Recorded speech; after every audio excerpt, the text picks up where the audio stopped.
Floor is yours. And that's actually, Penny, right in front of you, if you want to lower that mic a little bit to make it easier.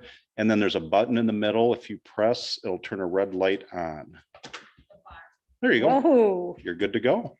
And I didn't even think I was very technology inclined. I have problems sometimes, but You're all good. Thank you. thank you. And thank you for allowing me to represent Walker in on the KDL board. It's one of those things that I just love doing, and I'm really happy that I got another 4 years to do it. So what a year this has been, man. Thursday night is going to be our first night back together again as a whole board. And I was just talking to Lance. It's the first time I've seen him in probably 6 months. Things are so screwy. I hope we never have another year like this. But the city of Walker is such a great partner for KDL, and I just want to make sure that you all understand how much I appreciate that. Walker is my city, and obviously I'm just thrilled to be able to represent you. We've done, even though the physical library has been closed, we've been doing so many things that for our patrons that we're still able to, I hate masks, that we're still able to take care of. My favorite thing that we've done is we purchased 800 mobile hotspots for kids that need them for school. And we've continued to do our story times online. And it's just, everybody that I've talked to in the library world is so impressed with the way we've kept things going through this bad year. I guess I'm just praying that next year is better. I'm going to turn it over to Lance, who can give you all kinds of numbers. He's got them right at the top of his head. I have to think about them. Well, thank you, Penny. Lance? And KDL friends, as you come up, as you feel comfortable, you're welcome to go without the mask because we're all a safe distance away from, we'll keep ours on up here just because we're a little close in proximity, if that's all right. Yeah, I might do that, trying to talk through this thing. I wear 2 of them because I'm not allowed to leave the house without 2 of them on. My wife, I'm happily married. There. Anyways, thank you so much for being here, for letting us be here, and for your time this evening. You know, I was just saying on the before the meeting started that the city of Walker is one of my favorite places to come and do our annual report, because the city of Walker has always been such an outstanding partner and an outstanding friend. I remember I've been at KDL for a decade in May, and I remember the first time I came, Rob was mayor, and then it was Mark, and now it's Gary, and it's extraordinary to me how wonderful you all are and how supportive you've been of library service, and you recognize the value of literacy and the difference that it makes in communities. So yes, this was a tough year. 2020 was a difficult year. We were physically shut down for a while per the executive orders. And it presented some challenges, but we still provided service. As Penny mentioned, we kept our digital collection going, and actually we circulated 31% more items digitally than we had in years previous. We circulated 1.7 million items digitally. We had 1,400 streaming programs available that were viewed almost 500,000 times. So we adapted. We stepped up, and when we were able, we instituted a new curbside service that permitted people to check things out without coming into the building. And that's kind of our go-to thing now when we have an outbreak in one of the branches, we have to shut it down for, a short quarantines. We go to curbside to make sure we keep everybody safe. As Penny mentioned, we added 800 hotspots, but we have almost 1,100 hotspots now, because we recognize, in particular in the north part of the county, and in some areas down by the city, there are digital deserts. There are people without broadband. And this has been such an extraordinary year for broadband. I mean, there's so many kids that wouldn't be able to go to school without access to broadband.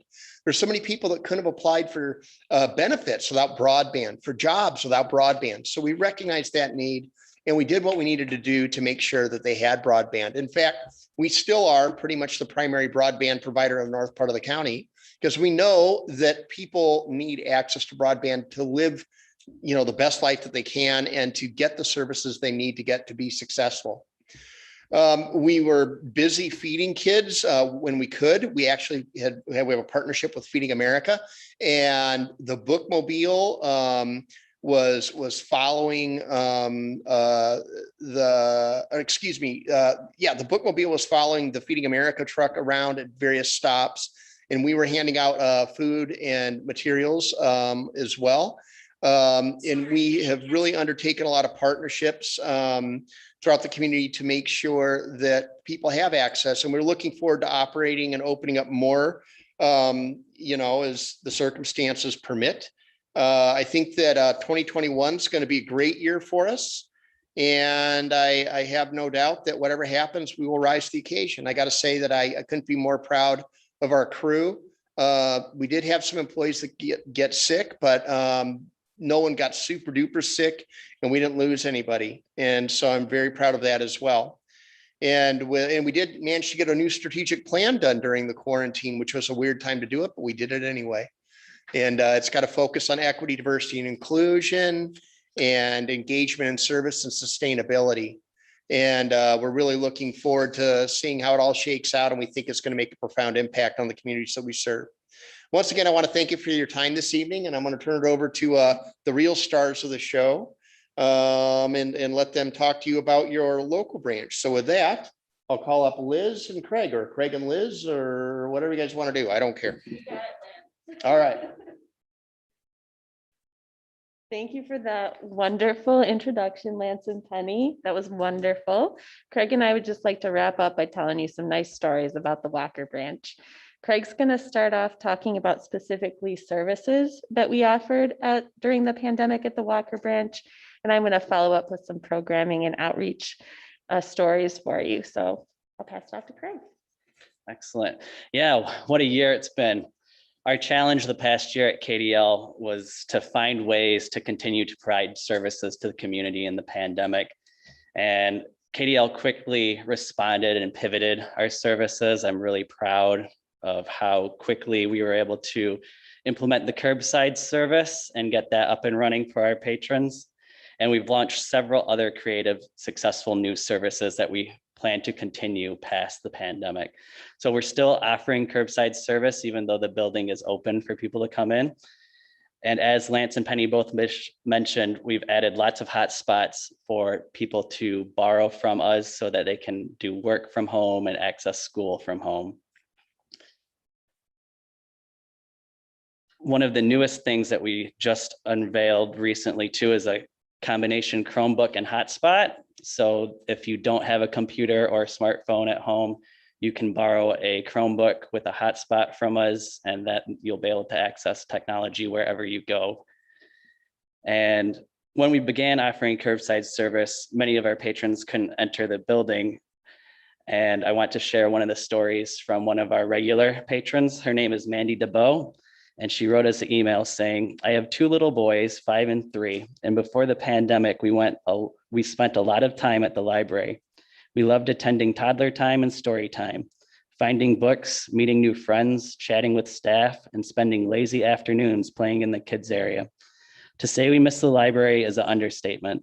The steps Walker Library has taken to still serve the community is so appreciated.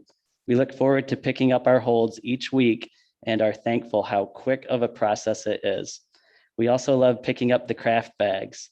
Thank you so much for all you have done to keep us connected to the library. So that really warmed our hearts when we were able to hear the impact that we're having on the community, even though they can't come into the building during those times.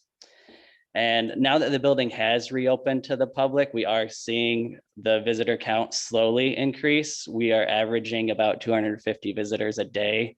To put that in perspective, pre-COVID, we were averaging about 350 people. And I fully expect once we can do programming and offer outreach events and have events in the building again, that number will reach those pre-pandemic numbers. And so to speak more on programming and outreach and how we reached out to the community during these times, here's Liz.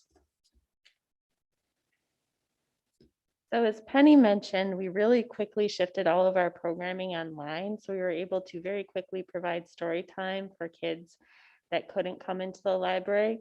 Another thing that Craig mentioned was the craft bags. So even when we were closed, we were able to put little carts full of craft bags for kids to take home with them to help them just to keep busy when they couldn't leave their houses. So one of the things that we had to figure out how to do was how to provide outreach to our schools once they were reopened, but we weren't able to go in. So what we did was we purchased 3 books and gave them to all 3 Kenowa Hills elementary schools.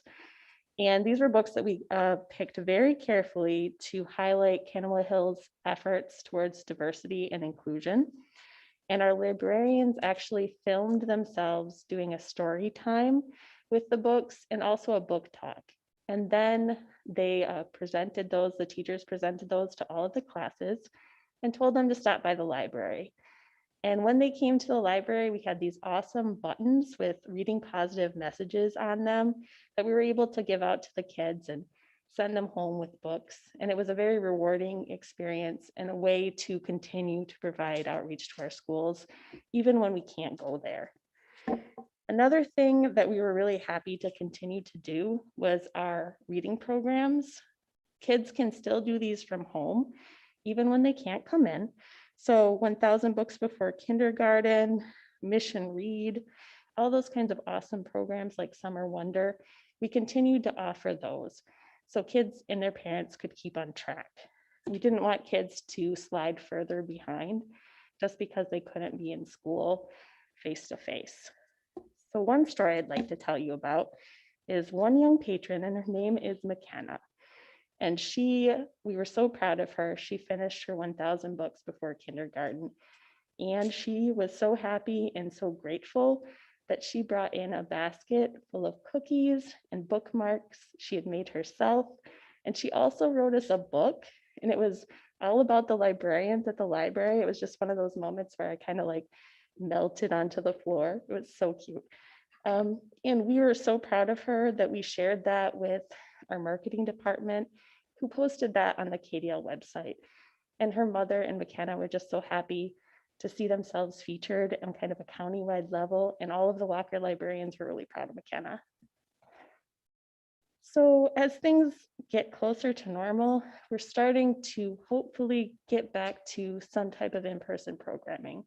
So this summer, it might look like story time or playtime outside so that kids and their parents can safely start to interact with one another again with books and with rhymes and with manipulatives.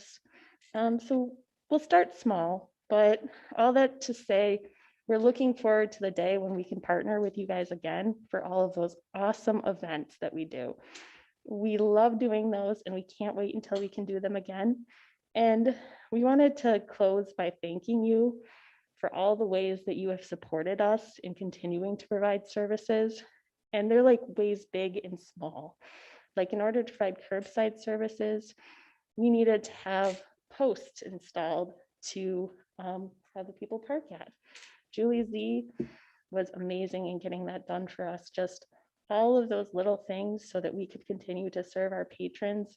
You guys just shined at doing that for us. So thank you so much. That's all I have for you guys today. Thank you. Thank you. Thank you.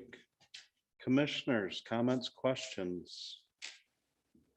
I'll make a comment. My mother was a librarian, so it's kind of near and dear to my heart. And I always look forward to the KDL Impact Report because I think that you speak with data and a lot of data, but it's really good data for us to see the trends that are going within the communities and to see that Walker is really rising above in some ways. But you know, during the pandemic, you think that some services or some places might become complacent, but our library branch took the time to kind of recreate itself and the services that you offered. And, you know, keeping story time around is especially important for the young kids, probably even more so during the pandemic than on a normal day-to-day lives, because it gave them something to look forward to.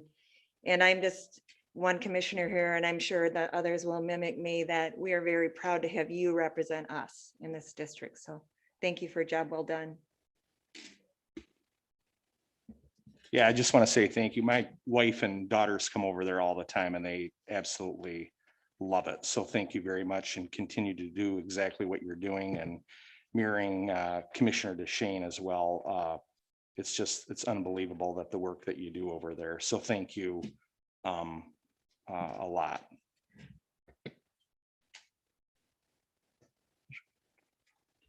Yeah, I just want to, same thing. Thank you so much. I'm always, I'm a big fan of the library and I've always been so impressed with the programming and the approach. I know you do a lot of progressive, innovative things.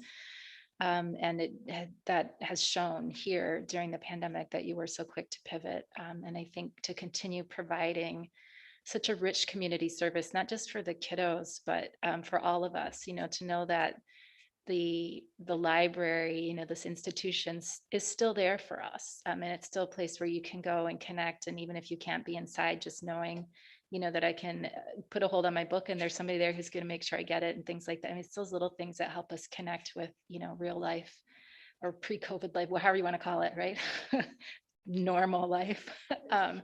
Just having those little connections does so much to help keep the community healthy mentally as well as the kind of, the books and the activities and things. So just a pleasure. And I just am so impressed with everything that you do. So thank you.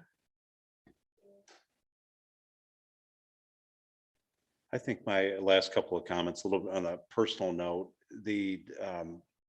when you pivoted to that curbside service that Commissioner Glanville talked about, one of the neat things to see was the efficiency with how you're doing it, but you never lost what makes this branch specifically special is checking on the patrons, and it's that not just the physical health, but the mental health and well-being. And time again, when I'd stop and here comes the brown bag out with the books and they're putting them in the trunk of the car, consistently everybody stops, and it's everybody that came up there that I would see staff bringing out, putting that in, the back of the car. As they're walking away, they would wave and say, "Hey, how are you doing?" There was dialogue, and it wasn't just dropping it in the back of the car and then rushing inside. And it was cold out there for a while. It was snowing at times. To me, it's one of the things that's made this staff very, very special for a lot of years now. And I'd be remiss if I didn't point out those little things. You continue to provide the service, but you didn't lose the human element of it and the touch and making sure how people were doing. And it wasn't just taking that first level question of how are you doing. It might be referencing somebody and asking how their kids were doing or something else. And there was dialogue taking place. And from a community standpoint, that support for the mental health, it may not seem like a lot, but it's a pretty darn big thing that you're doing. So on behalf of all of us in the city, thank you, because those things do make a huge difference. Well, thank you very much. And that reminds me of a story when we were probably on like week 5 or 6 of working from home. Kathy Potts had a brilliant idea to write letters to some of our regulars, letting them know that we are thinking about them and we miss their visits at the library. And I think that hits the nail on the head right there of the amount of caring that staff has for the community over there to go above and beyond to reach out to them. So thank you. I'm glad that you recognize that in the staff over there, and we're proud to be a part of this community. So thank you. One of the things you mentioned, Kathy, and I'll embarrass her because she's not in the room, so I think we can do that safely. Kathy had found out we'd had our first granddaughter, and as Kathy came out, put some books in the car. I left something extra back there for you. And I get home, she goes, it's a congratulations, gift, and I had no idea what it was. So get home, and it was right after the first of the year, a little candy cane thing, and it was just nicely done with the deer ears on it and everything else. It's still sitting in my office here, and that will stay with me. But it's those little things that make a difference. We probably could listen to stories probably for hours on end this evening on it, but keep it up. It makes a difference in the community, and thank you first and foremost. Thank you. Well, good. Anything else from our? Well, well, good seeing all of you again. Thank you, Penny, as always. Thank you for the cupcakes. Lance, great seeing you. Liz and Craig, yeah, we see you enough, so it's all good, but thank you all for coming in. Appreciate it. Yep, I know.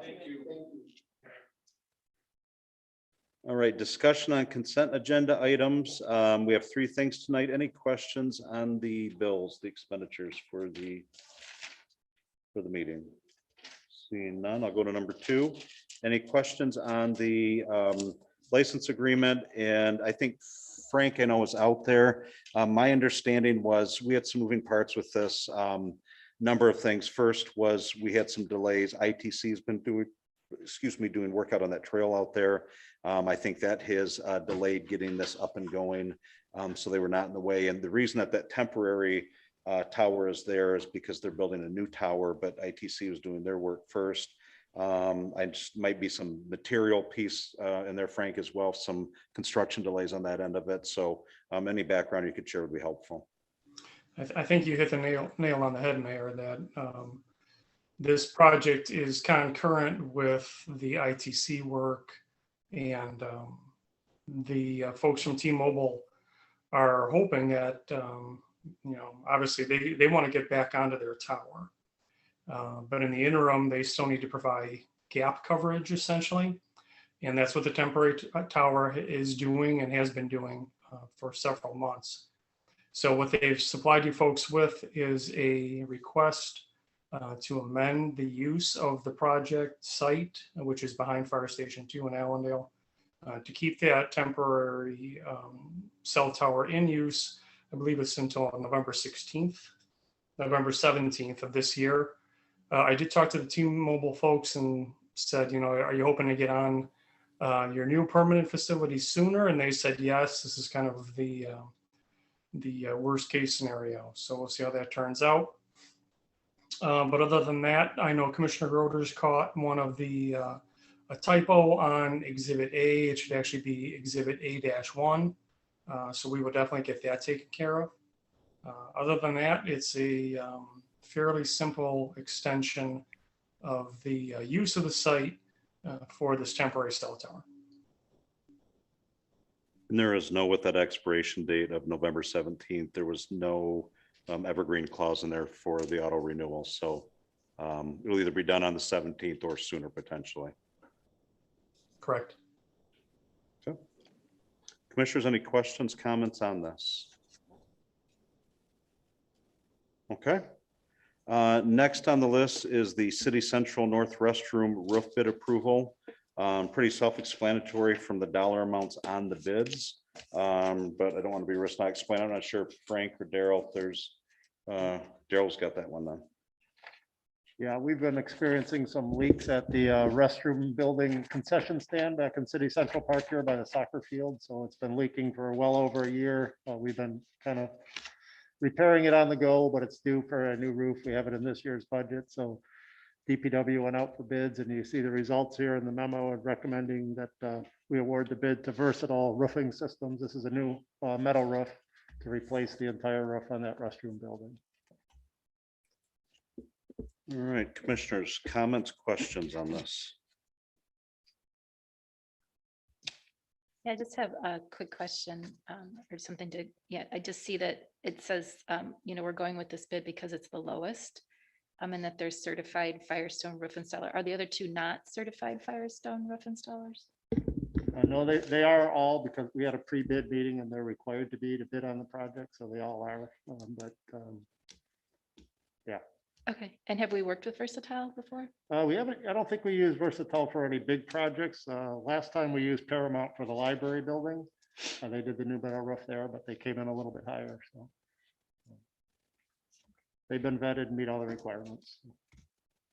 Okay, yep, just checking, just checking on that, thanks. Yep. Any other questions, dialogue? I had one question. Is there like a warranty period on that?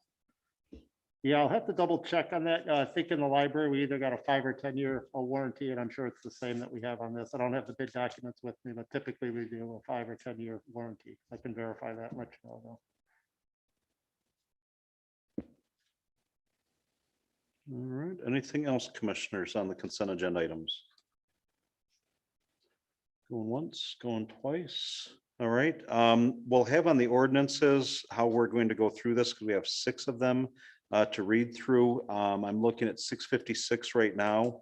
The first 2 are going to be food truck items, and our city clerk will actually cover those. And then our chair of the ordinance committee is welcome to chime in as well, because this has been a process to get through, but I'm glad we're getting to where we are. So let's acknowledge that. And then C and D, Tricia will be taking those. Those are actually separate items. Actually, C, D, and E. Tricia will be taking all of those. So what we'll do is ask Sarah and Tricia respectively to give a little background on that specific ordinance piece, to give some context to it. We'll entertain discussion on that and then look for approvals to move forward with all 5 of those individually, one at a time. So that's the game plan right now.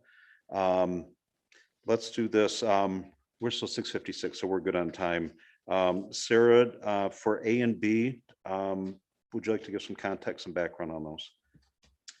I'll start with A, and I might turn it over to Tricia for B, because that actually comes from the Community Development Department. That's on the zoning of it. But on A, that is our new food vendor revision to Chapter 22, which is our business licensing. And we incorporated food vendors into that chapter.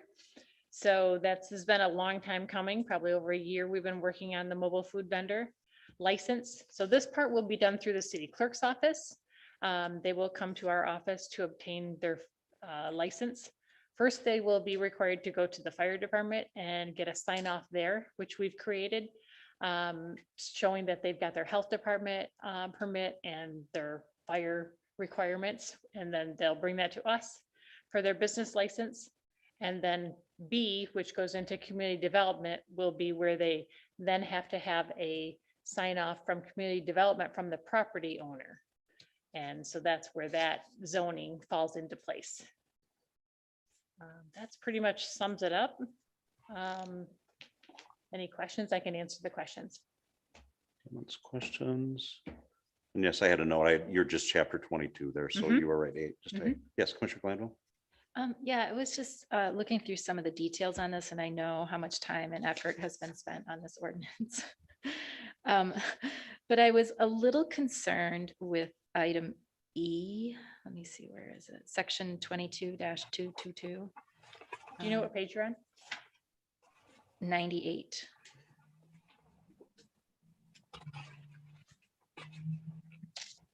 Okay.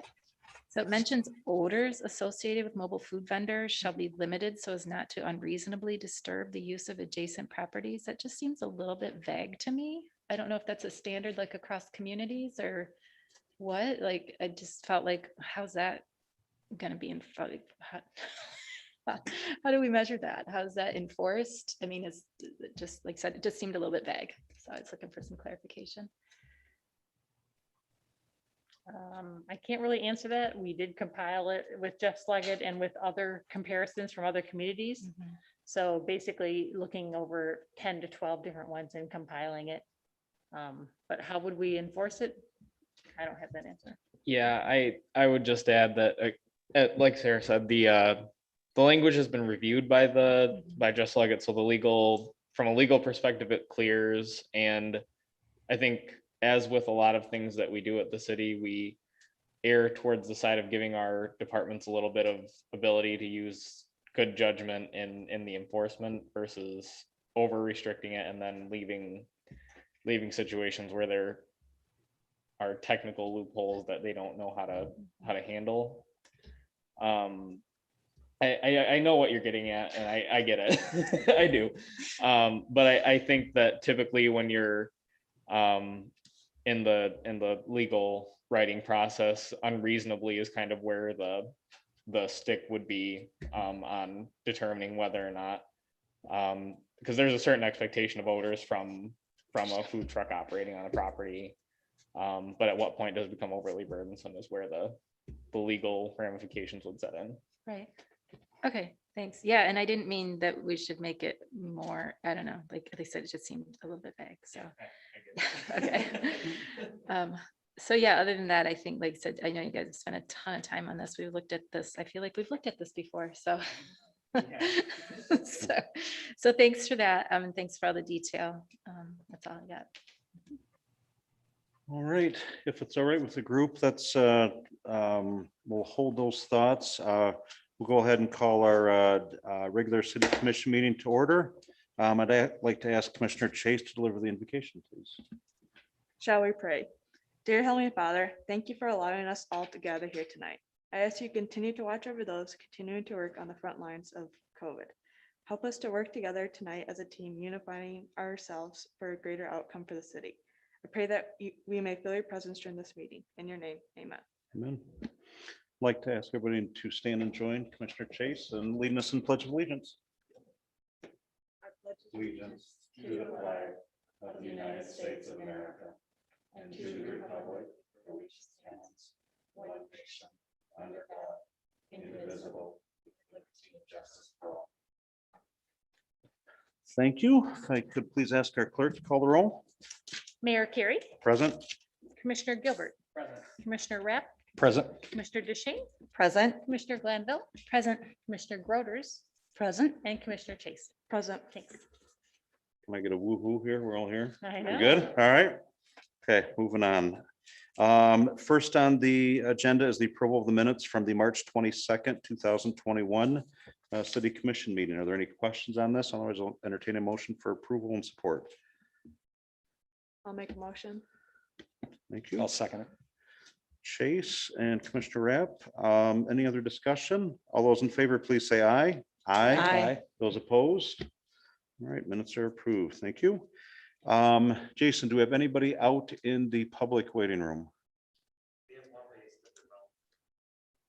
Okay, good. We'll come back to that then. Mr. Avis, I believe. Yeah, so thank you. Welcome. We'll come back to you in just a second here. And then, or actually, we should probably jump to that right now, I think. Okay, all right. All right, so we'll move past public comment and then consent agenda. 3 items, expenditures in the amount of $480,099.74. The first amendment to the license agreement between the City of Walker and T-Mobile Central LLC. And third is the City Central North restroom roof bid approval. Gerald's going to follow up on the warranty question that Commissioner Groders had. But any other dialogue or discussion on those? Otherwise, I'll entertain a motion for approval. I'll make a motion. Support. Shane, who do I hear over here next? So thank you, Commissioner Groders. All right. Any other discussion on that? We have a motion from DeShane, support from Groders. Any other discussion? All those in favor, please say aye. Aye. Those opposed? All right, consent agenda is passed. Thank you. Let's jump to the ordinances. Did we satisfy the discussion? Reading first one is ordinance 21-660. It's the first reading of amendments to the chapter 22, article 1, section 22-2 to delete chapter 22, article 3, section 22-88 to add a new chapter 22, article 8, sections 22 through 220 through 2022-224 inclusive, and to amend chapter 38, article 3, section 3853 of the Code of Ordinances. Somebody remind me to bring my reading glasses the next time. We basically thank rewrote you. chapter 22. Yes, we'll just, that about sums it up right there. So any other discussion dialogue on this? I want to take a pause there and make sure everybody's comfortable. Thank you again to the ordinance committee, to our clerk, to Tricia, Frank. Definitely, this has been a work in progress, and we're getting really close. So, any other discussion? Otherwise, I'll entertain a motion for approval and look for support on that. Make motion. Thank you, Commissioner Gilbert, And I will support that. and support for Commissioner Groders. Any other discussion on ordinance 21-660? All those in favor, please say aye. Aye. Those opposed? Motion passed. Thank you. Next on the list is resolution 21-661, which is the first reading to amend chapter 94, article 18 of the City Code of Ordinances, City of Walker. And Tricia, this will be the food truck discussion from your perspective. Yeah, so as Sarah mentioned and the rest of the commissioners, we've been working a really long time to kind of get this right. We had an ordinance committee meeting on January 25, where we sort of realized that the word temporary from our temporary use section in the zoning ordinance was kind of what was getting us hung up on the food truck use as far as from a zoning perspective. So what we did was we took Article 18, which is currently named the temporary use section. So sections 521, 522, and 523. We renamed it. We renamed that section of the ordinance zoning permit required. And if we had more time on this, we probably would have rewritten the entire Article 18, just like Sarah did with Chapter 22. But instead, we just made a lot of changes where it made sense to remove some of those barriers for food trucks to be able to operate within the city of Walker. And so mainly what we changed in terms of the food truck language was to require a zoning permit versus a temporary use permit, because we're getting some requests for people to have more of a lengthier food truck presence at their establishment. And so we want to be able to allow that under a zoning permit instead of a temporary use permit. We've also taken out a lot of references to the building official in that article, and replaced it with the zoning administrator. And essentially, we needed to make sure that our language in our newly proposed section, zoning permits required, jived with what was in Chapter 22 for the clerk's requirements. So we just wanted to have references to Chapter 22 requiring mobile food vendors to obtain a license, and then the property owner that would be inviting the mobile food vendor to their property would be responsible for obtaining the zoning permit. So we've made those references in the revised sections. And then accordingly, we've also made some changes to section 94-5, which is the definitions and interpretation of terms, where we had to reference or create a more clear definition of mobile food vendor and mobile food vending. And we also made some changes to the references to Chapter 22. And the other items that we made changes to is to section, so in section 94-5, definitions and interpretations of terms, we are proposing to remove the regulatory language as it pertains to home occupations from the definitions section and move it to its own new home in the zoning permit required section. And so we've made a few changes. We've left the definition type language in the definition section, and then we've added some more regulatory language that would kind of open the door for some additional home occupations to operate or continue to operate in the city, such as salons and dog groomers. So previously, the ordinance didn't allow for any sales in conjunction with the home occupation. And so the changes would allow for that type of business, as long as there's no character change to the outside appearance of the home. So basically it has to look like you are not operating a home occupation at all. So there's references to parking and signage and so we feel that it's going to be better served in its own section, and we're happy to wrap up the mobile food vending amendments. Commissioners, any questions? Discussion? All right, we've been down the road with this. If there's no other questions or discussion, I'll entertain a motion for approval and support then on resolution 21-661 for the first reading to amend chapter 94, article 18 of the city code of ordinances, city of Walker. Make a motion. I'll second it. Thank you, Commissioner Glanville, support from Commissioner Rapp. Any other discussion? All those in favor, please say aye. Aye. Those opposed? Motion passed. Thank you. Next is 21-662, the first reading to amend chapter 94, article 1 of the city code of ordinances, city of Walker. Trish, anything additional context for this one? So this is for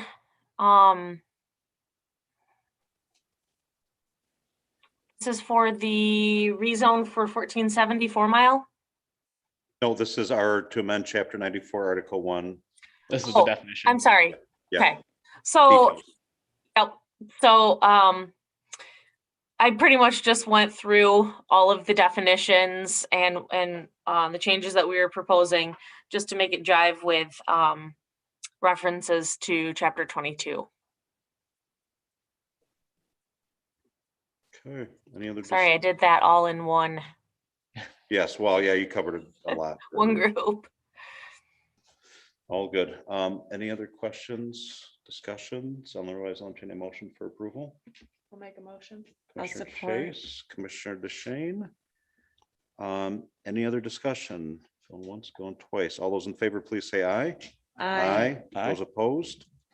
All right, resolution 21-662, the first reading to amend chapter 94, article 1 is passed.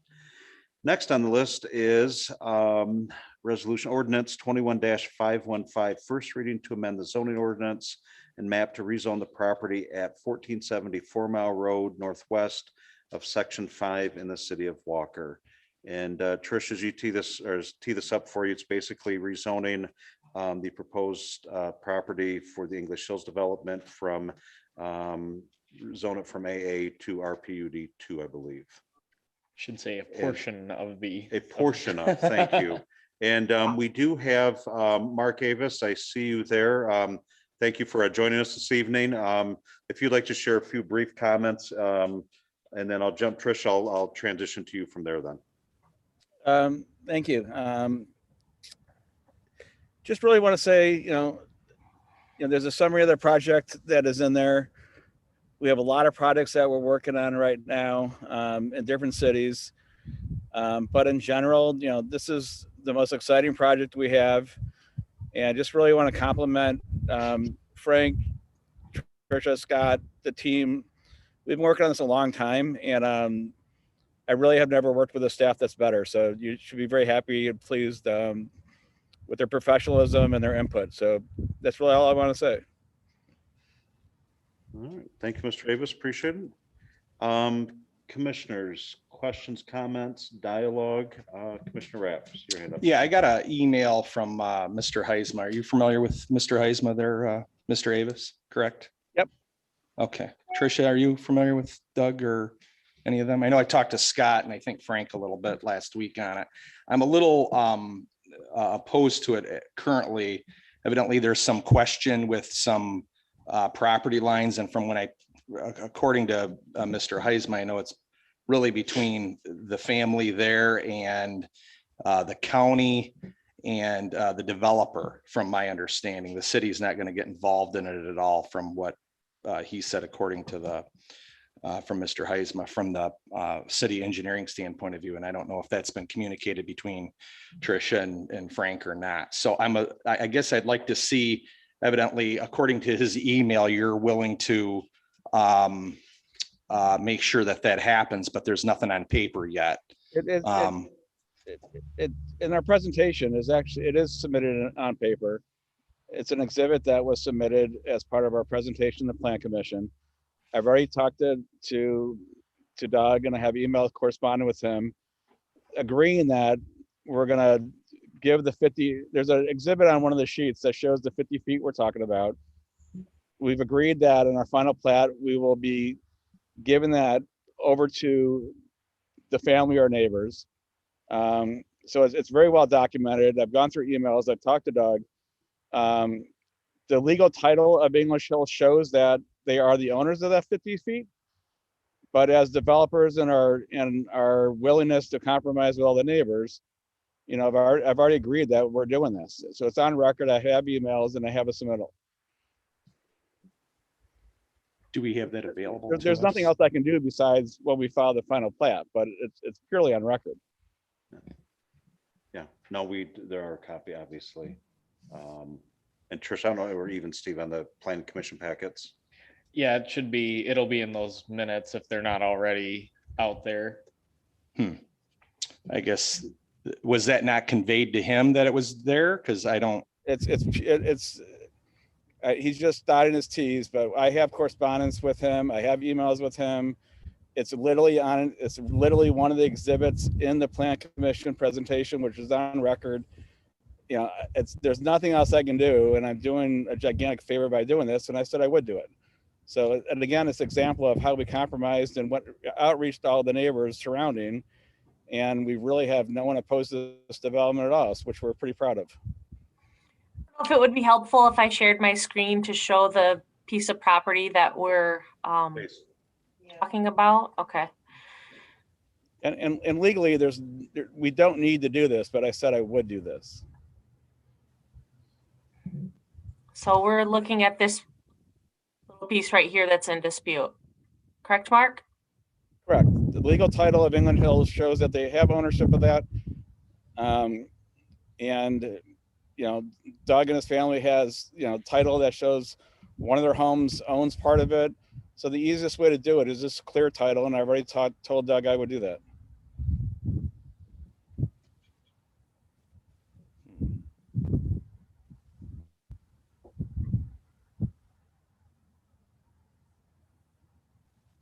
I guess I'm just surprised they would get an email from him saying that if you've got that all taken care of. And I don't know if I am actually surprised too. That's kind of shocking to me too. Yeah, Commissioner, I would say that there are procedural steps that are going to have to take place prior to that being finalized, right? Like he's made the commitment at the level to the city, but there are going to be a number of paperwork steps and things like that have to occur, and that's probably what Doug is referencing. Is there anything on? I know there is probably in the planning stage, but is there anything on paper with the Heisma family? Is there anything per se that's, whether it be a contract or whatever it be? We can't do anything until we own the property and we purchase the property and be part of the final plat. I have emails to Doug saying I would do this. And I mean, and it came from the Planning Commission. And it's part of our presentation. It was stated as a part of the PASP approval in those minutes. So that at this point where they're at with the property, I would say that's about as far along as they can move with that, because until they have completed the purchase agreement and all of those steps. Does that make sense? I mean, I guess I would rather see something visual, I'd rather see something on paper. Not saying that it didn't happen in the minutes or whatever, but clearly I would have thought that this would have been taken care of, but to us anyways, meaning on paper, but if it's in the minutes. And there is written, I actually wrote an email to staff and Frank stating that I talked to Doug and he supports our approval, and I told them, so I have an email to staff that says I'm willing to do this. So you can't dot your T's more than that.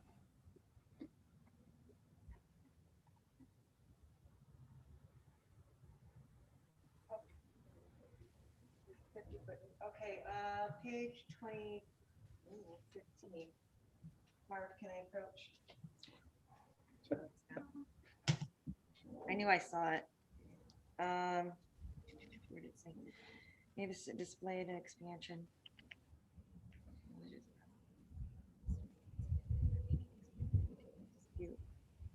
Neighbors related to giving this to homeowners property, so there are no more title disputes. Okay. Okay. Good to go then? Because that is a matter of public record at this point. Yeah. Okay. And that was page 15. I don't know what paragraph. I think it's fourth paragraph down. Four. Okay, good, because my page was split. Page, so, okay. Thank you so much for. Thank Yep. You're welcome. Well, we got it. We're good. All right, commissioners, other questions, dialogue for Mr. Avis, and then Trish, I'll come to you in just a second here. Okay, Tricia, any additional context or color before I do a call for a vote here? Yeah, so as Mark introduced, this parcel that is being asked to be rezoned is a 2.5 acre parcel currently zoned suburban residential SA, and it's at 1474 Mile. And it's proposed to be rezoned to RPUD2, high density residential, which is the zoning of the larger project parcel. And so the Planning Commission forwarded a favorable recommendation for the rezone for this parcel on March 24. And they also approved the PASP for the English Hills multifamily project on March 24 as well. So this parcel is planned to be incorporated into the larger golf course subject parcel. And at this time, there's no buildings that are being proposed for this parcel, just a rezone to incorporate it into the larger parcel. And as far as the dispute with the Heisma family, that's almost all private, and the city doesn't have any involvement in that. All right. Commissioner Gilbert, anything else from Planning Commission perspective? Not to put you on the spot there, but I'm going to. No, you're good. I've been working this one up and down, so no worries. No, I think we're good. I would say that this is a good rezoning. It helps get the secondary access into the site. I think we're happy with the plan relatively to this point. We'll have to work through the technical details at the final area site plan, but thus far, I think the relationship between the developers, the residents, and the city has been moving along well. The developer's been very forthcoming with a lot of what we've been asking, and appreciate the collaboration. And I know that the neighbors, while they're sad to see their golf course go, I think they're as happy as they could be with the development coming in. So had extensive conversations with them. I think on the Planning Commission, we recommended a rezoning, and I will be voting in favor. So. All right, commissioners, anything else before we move on? All right, Mr. Avis, I'd be remiss just on behalf of the city as I've watched this over this last, it's been a good year plus since we started this whole process. A lot of moving parts. One thing, taking a little bit of a distant seat and watching the interaction with the residents of the condo owners, working with city staff. I wish we had a little bit more of you in the city. So appreciate the efforts you've put forth. They've been very fair. They've been very transparent, and really, I think it's why it's gone as smooth as it has to this point through the planning commissions. It may seem like it's taken a long time, but it's obviously a big chunk of land, and while we're trying to grow as a city to help our tax base, this is controlled growth when it comes to the residential piece. So we appreciate your patience. It's a journey we're taking together. So I would not be remiss if I would be remiss if I didn't share that. But thanks again for your patience, and I'll actually call for at this point then a motion and then support on public rezone ordinance 21-515 for the first reading. I'll make motion. Thank you, Commissioner Gilbert. I'll support. Commissioner Chase, thank you. Any other discussion on this? All those in favor, please say aye. Aye. Those opposed? All right, we are good. Thank you very much, Mr. Avis. Appreciate it. Thank you. Yep. Bye. All right, next on the list is rezoning ordinance 21-516 is the first reading to amend the zoning ordinance and map to rezone property at 3174 4 Mile Road Northwest of Section 5 of the City of Walker. Tricia, we'll turn this over to you, and basically the summary of this is the proposed Great Lakes Capitol building, and the rezoning will be moving us, I believe, from AA to IPUD. Yep, that's right.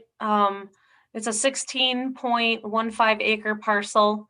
On March 3rd of this year, the Planning Commission forwarded a favorable recommendation to the City Commission for the rezoning of this parcel. They had a little bit of work to do on their PASP, so the Planning Commission tabled that portion of the application on the March 3rd meeting, picked it back up on March 17th and provided an approval for the PASP with conditions. So essentially the plan is for a spec building, a single building on this 16.15 acres. The proposed uses are consistent with light industrial. In the application, it states warehouse and logistics. But since this is a spec building, you know, warehouse and logistics could be a lot of different things. And also this site has access from the new Hendershot extension to the south, the same road that the Amazon site would have access off. And so this is, these guys have been in the process for quite a while, since before Christmas. And so we're finally to a point where we're comfortable with the rezone. All right, thank you. Commissioner Gilbert, anything else from the PC standpoint on this? Nope, I would just say that we took action on the first steps of this at our last meeting when we approved the spec building in the industrial district. So this is just another step in that process of getting this taken care of. All right, thank you. Commissioners, questions, dialogue, discussion? Anybody? All right, seeing none, I'll entertain a motion for approval for the first reading to amend the zoning ordinance and map to rezone that property at 3174 4 Mile Road Northwest, Section 5. Entertain a motion and support then. Make motion. Thank you, Commissioner Gilbert. Support. Support, Commissioner Groders. Thank you. Any other discussion on this? All those in favor, please say aye. Aye. Those opposed? All right, motion passed. Thank you. Tricia, we're good. Thank you for all you're doing. Carrying a heavy burden right now, so appreciate it. Thanks. Thanks, everyone. All right, we'll cut you loose for the night if you want then. Jason you. Rotman, anybody else out in the public comment? Sweet. Commissioner, City Manager comments. I will start to my right, Madam Clerk. Just to comment on the agenda, all of those will have a second reading in 2 weeks.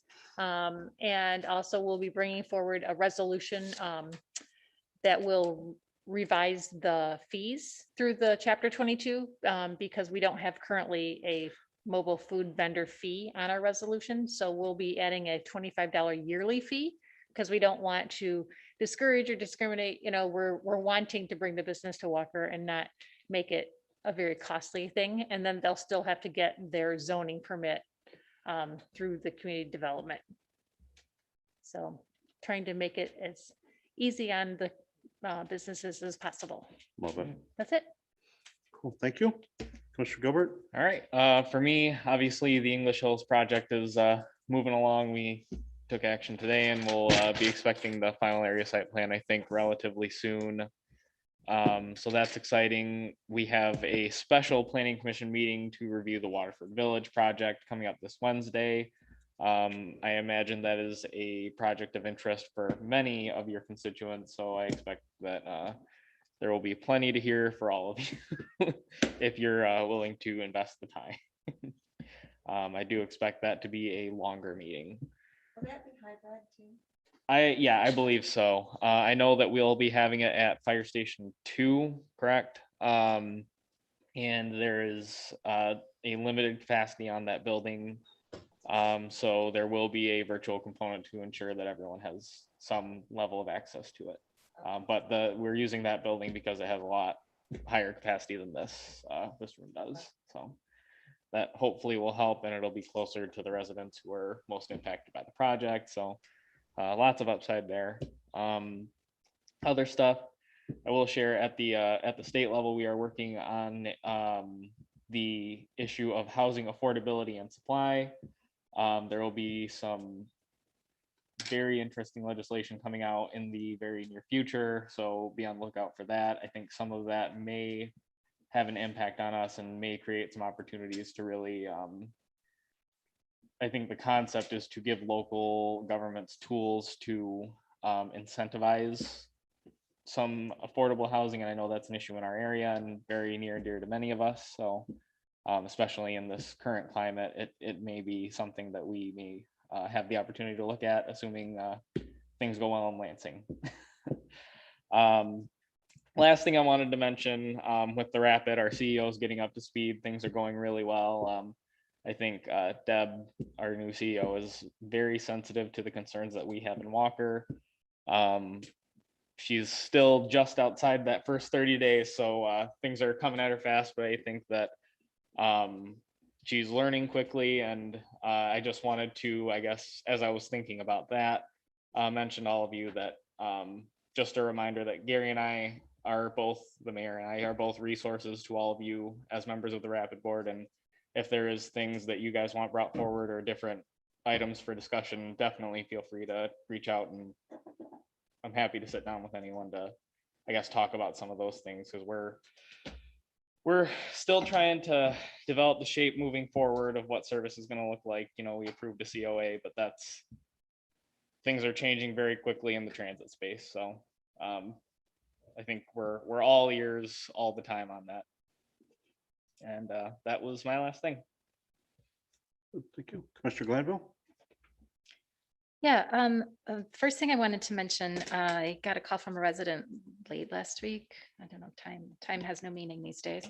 But anyway, recently, I believe it was sometime last week, about some lasagna pans that had been spilled onto the new extension off of the highway onto the new extension. Daryl was helpful in connecting me to some folks who might be able to help clean that up. They were empty, just to clarify. And the reason I'm bringing this up today is because the resident reached out to me later and thanked me for getting a crew together to clean it up, which I did not do. So, although I rose the call with Daryl, to my knowledge, we did not have, it was like a group of people just went out. And so she wanted to make sure that we thanked whoever it was who went out and just cleaned this up that was kind of hanging there in short order. So I just wanted to mention that today. If you're listening or watching this recording later, thank you so much for participating and being aware. And you know, it's a community that we live in, and it's great to be reminded of those things. So I just wanted to make sure I mentioned that. And then secondly, talking about infrastructure and money and things like that, you know, there's a lot of stuff coming, a lot of speculation about money that may or may not be available at the state level, right? And then also at the federal level, I saw something the other day that I was meant to share with you all about some potential incentives for bridge repairs tied to density and housing, which, you know, caught my attention. So I just wanted to kind of throw that out there, that there's some maybe federal level incentives as well to help with some of the housing issues we have. And I know we have a bridge that we've been trying to get some work done on. So like I said, it kind of caught my attention. I want to make sure I mention that, and I'll share that with you all. And then finally, I just wanted to, I know I've been doing some behind the scenes work on the Parks and Rec committee as it develops, gotten some really good connections with some folks in the area, and also with the MML, have gotten some copies of Parks and Rec plans from other areas, looking at how we might be able to connect regionally to kind of get some boilerplate language together so that we can do some things like tying in trails and things like that. And I haven't officially, we haven't put the call out for committee members or anything, but I just wanted to give you all an update that there's work going on there. And I've met with Frank a few times, as well as, like I said, a few others regionally. So working on it, and hopefully we'll have something to really talk about here in the next month or so. Awesome. Thank you. Commissioner Groders? Right, just a couple of things. I wanted to give a shout out to our DPW and Gary Postma. There was something mentioned about a problem at Harmon Park, I believe it was, and a safety issue or whatever. I forwarded it to Gary Postma. He said he sent somebody immediately out there, and then even before I read that message, there was something posted on Facebook that they were already out there fixing it. So that was pretty awesome. Yeah. Yeah, and it's interesting that you talked about affordable housing, and I came across this article today, actually, which I did want to just share. The title of it is "How to End the War Over the Future of the Suburbs." And this just says, to replace exclusion with inclusion and bring housing costs down, Americans need to embrace a vision of suburbia that includes growth and change. So the final statement was, do we believe that what's best about suburbs will shine as they change and expand, and that the suburban version of the American dream should be available to all people across the country? It is communities that subscribe to that final vision, in other words, housing for all people. They seem to be communities who have that outlook, seem to be best positioned for the road ahead. So I thought that was really interesting that I had seen that today, and then you're talking about it. I promise I wasn't trying to jump you in line and undercut you on your talking points there. Nice. Awesome. Thank you. Commissioner Chase? We had a community engagement meeting 2 weeks ago, Monday, and we are working towards starting the community garden. We started the process of killing the weeds off, I believe, and have about 10 to 15 people interested in it right now. So. Good stuff. Thank you, Commissioner DeShane. I really don't have a lot. Great update, guys. Lots of stuff going on. Just want to do a shout out to the social media department. I just think that they're doing a great job keeping the whole community active and engaged in what's going on. Even from point of employment possibilities to just what's going on in your libraries or community gardens, and just love the interaction. Even enjoyed their little take on me cleaning up the road, although that wasn't one of my personal best pictures. I'm okay with it. But no, I think that everything is just, I love the social media buzz. I think that just keeps people really wanting to be more of a part of Walker. So kudos to them. Thank you. Commissioner Rapp? Just a few things. Just want to shout out to congratulate all the this week is National Public Safety Telecommunicators Week. So to the Sheriff's Department, Grand Rapids Police, Life, EMS, AMR, and all of the agencies, MSP. It's the first link of the emergency responders. So this is their week. So I want to kind of recognize them, along with Megan Gorby. She's done a great job with some litter that I've had some complaints on up in the first ward. So shout out to her and thank you for her help. I'd also like to thank the DPW for fixing snowplow damage. I've had a couple residents call me and say thank you for fixing that, and they weren't even calling and complaining. They were thanking us for doing that. So shout out to Gary. I don't know if he's on or not. And I think I did that already personally to them last week when I was in here and I saw them. And then last but not least, thanks to Walker Police, along with all the other agencies, the Sheriff's Department and MSP and everybody else involved with the homicide down in the off of Wilson. So thank you for taking the suspect into custody quickly and going through the investigative process, and it will keeping the community safe. So thanks to the police department and all the agencies involved with that. So other than that, I think that's all I have. All right, thank you. Won't forget about Frank. We'll go to Frank first. Frank, you have the floor. All right, thank you. I'll be very brief. Two items. The first is we've started to work on a Category A grant through MDOT to hopefully get some support in installing the traffic signal at the intersection of Northridge and Fruit Ridge. The preliminary numbers look good, so we're going to continue and move forward through that grant application process, and we're going to work with a company called SpeedRack that was recently approved for a large building, 500,000 square feet, that would be west of the former Grand Rapids Press building along I-96. Manufacturing, steel fabrication, complementary to Amazon. They build a lot of rack systems. So we will continue to move forward on that grant application, and I'll keep you folks informed. And the other thing, Steve already hinted at this, for Wednesday night, the Special Planning Commission meeting will be upstairs, Fire Station 2 in Standale. We had the fire marshal come on out and give us an occupancy number. And you multiply that by 50%, and it says that under the current state orders, we can fit 77 people upstairs. That's total. However, when you space the seats out every 6 feet, we could only get about 45 chairs. But we can go up to 77 people in the room, so there may need to be some standing area. Jason Rotman from IT is setting up the Zoom component for two-way communication as well. Meeting starts at 6:30, so we will keep you apprised of how that goes. And that's enough. All right, thank you. Daryl?